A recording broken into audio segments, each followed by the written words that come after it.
பாவாணர் தமிழ் சொல்வளம் கட்டுரையில் வித்து வகை, வேர் வகை, அரிதாள் வகை, காய்ந்த இலை வகை, இலைக்காம்பு வகை, பூமடல் வகை, அரும்பு வகை, பூக்காம்பு வகை, இதழ் வகை, காய் வகை, கனி வகை, உள்ளீட்டு வகை, தாவர கழிவு வகை, விதைத்தோல் வகை, பதர் வகை, பயிர் வகை, கொடி வகை, மர வகை, கரும்பு வகை, காய்ந்த பயிர் வகை, வெட்டிய விறகு துண்டு வகை, மரப்பட்டை வகை, பயிர்ச்செறிவு வகை, நிலத்தின் தொகுப்பு வகை, செய் வகை, நில வகை, நன்செய் வகை, வேலி வகை, காட்டு வகை ஆகியவற்றின் சொல்வளங்களையும் விளக்கியுள்ளார்.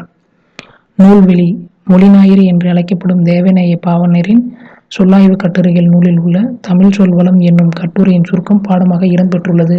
இக்கட்டுரையில் சில விளக்க குறிப்புகள் மாணவர்களின் புரிதலுக்காக சேர்க்கப்பட்டுள்ளன.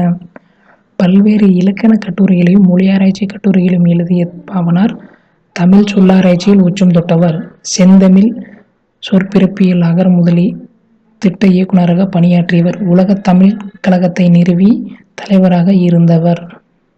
எத்திசையும் புகழ் மணக்க